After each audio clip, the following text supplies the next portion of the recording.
লোকালয়ে থাকা poultry farm উচ্ছেদের দাবিতে পানিহাটিতে বিক্ষোভ বাসিন্দাদের।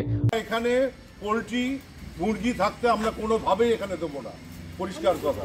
অন্য কিছু বানাক, যা খুশি ব্যবসা করুক, আমরা সব কিছুতে রাজি আছি, কিন্তু শিশির পালের পোল্ট্রি আমরা এখানে কোনোভাবে করতে দেবো না। তার জন্য যা করতে হয় আমরা করবো, যতদূর যেতে হয়। জনবহুল এলাকায় থাকা মুরগির পোল্ট্রি ফার্ম উচ্ছেদের দাবিতে সরব হলেন বাসিন্দারা। পানিহাটি পুরসভার 31 নম্বর ওয়ার্ডের পল্লিশ্রী এলাকার ঘটনা। অভিযোগ, বহুদিন ধরে স্থানীয় ব্যবসায়ী শিশির পাল পোল্ট্রির ফার্ম খুলে ব্যবসা করছেন, কিন্তু প্রচন্ড দুর্গন্ধে অতিষ্ঠ এলাকার মানুষজন। মুরগির পোল্ট্রি ফার্মের আড়ালে অবাধে মদের আসর বসছে, ফলে অস্বাস্থ্যকর পরিবেশ তৈরি হয়েছে। লোকালয়ে থাকা পোল্ট্রি ফার্ম উচ্ছেদের দাবিতে বৃহস্পতিবার দুপুরে স্থানীয় বাসিন্দারা একজোট হয়ে বিক্ষোভ প্রদর্শন করেন। স্থানীয় বাসিন্দা কার্তিক ব্যানার্জির অভিযোগ, পোল্ট্রি ফার্মের দুর্গন্ধে টেকা দেয়, অনেকেই শ্বাসকষ্টে ভুগছেন। পোল্ট্রি ফার্মের মালিককে একাধিকবার জানিয়েও কোনো কাজ হয়নি। কার্তিকবাবু আরও জানান, পোল্ট্রি ফার্ম উচ্ছেদের দাবিতে ঘোড়া থানায় এবং পানিহাটি পুরসভায় তারা স্মারকলিপি জমা দিয়েছেন। এনে আমাদের এই পোল্ট্রিতে স্টক করে, আমরা এখান থেকে রাস্তায় যখন খালি করে আমরা কোনোভাবে এখান থেকে হাঁটাচলা করতে পারি না। তারপরে দুর্গন্ধে আমরা এই এলাকার লোক সব মানে মৃত্যুর মুখে চলে যাচ্ছি। প্রত্যেকে বয়স্ক লোক, আমরা শ্বাসকষ্টে ভুগছি দিনের পর দিন। তারপরে ওনাকে বলে বলে উনি কাউকে পাত্তাই দিচ্ছে না। আমরা বারবার বলছি, যখন নাকি আগুন লাগার পরে পুনরায় নির্মাণ করছে জগদ্ধাত্রী পুজোর দিন রাত্রি 11টা 5-এ ইলেকট্রিক শর্ট সার্কিট থেকে, আর উনি এসে ব্লেম দিচ্ছে আমরা নাকি পাড়ার লোকরা আগুন দিয়েছি। ডাইরেক্ট আমাদের বলছে, এই যে এই বাড়ি ছেলেটাকে। যাই হোক, ওর কথা বলে যাচ্ছে, কাউকে আমাদের পাত্তাই দিচ্ছে না।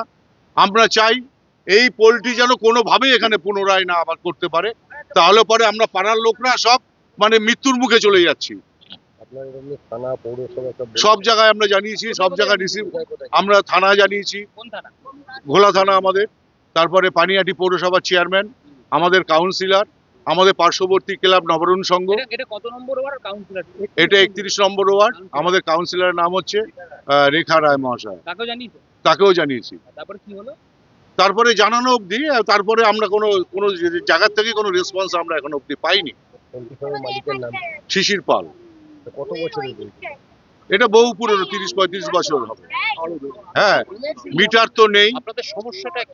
আমাদের সমস্যা এই যে পোল্ট্রি মুরগির গন্ধে, এখন তো আপনারা দাঁড়িয়ে আছেন, কিচ্ছু বুঝতে পারছেন না, কিন্তু যদি মুরগি থাকতো এখানে 1 মিনিট দাঁড়াতে পারবেন না, মুখে রুমাল দিয়ে আপনাকে দাঁড়াতে হবে। আর তারপরে এই যে হাওয়া দেয়, এই হাওয়ায় প্রত্যেক কটা ঘরে দুর্গন্ধে আমরা কেউ টিকতে পারি না, খাবার খেতে পারি না। জোর করে এখন আবার বানাচ্ছে, কি বলবেন? বানানোর পরে কি বলবেন? না, বানানোর পরে আমরা কোনোভাবে সবাই মিলে বাধা দেবো, যে কোনো প্রকারে আমরা এটা বন্ধ করেই তবে ছাড়বো। এই বিষয়ে পানিহাটি পুরসভার পুরপ্রধান মলয় রায় বলেন, এলাকার বাসিন্দারা পুরসভায় একটি লিখিত অভিযোগ জমা দিয়েছেন, তবে জনবহুল এলাকায় এভাবে পোল্ট্রি ফার্ম করা যায় না। ফার্ম বন্ধের জন্য তিনি যথাযথ ব্যবস্থা নেওয়ার আশ্বাস দিয়েছেন। খুব সত্যি কথাই, এলাকার মানুষ পানিহাটি পৌরসভা একটা অভিযোগ করেছে এবং আমরা এটা অনুসন্ধান করবার জন্য আমাদের কর্মচারীদেরকে বলেছি, কিন্তু এটা অত্যন্ত বেআইনি কাজ। মানুষের যে বক্তব্য আসছে সে বক্তব্যের জন্য আমরাও একমত। এভাবে বেআইনি পোল্ট্রি করা যায় না, এখানে অস্বাস্থ্যকর পরিবেশ তৈরি হতে যাচ্ছে, এটাকে বন্ধ করতে হবে। শিশির পাল নামক একজন মুরগি ব্যবসায়ী এসব করে বেড়াচ্ছে, আমরা তাকে খবর পাঠাচ্ছি, আশা করছি পুলিশ প্রশাসন পদক্ষেপ নেবে। পৌরসভাও তার বিপক্ষে, মানুষের সঙ্গে আছে এবং এটা বন্ধ করার জন্য যা যা পদক্ষেপ নেওয়ার পৌরসভা সেটা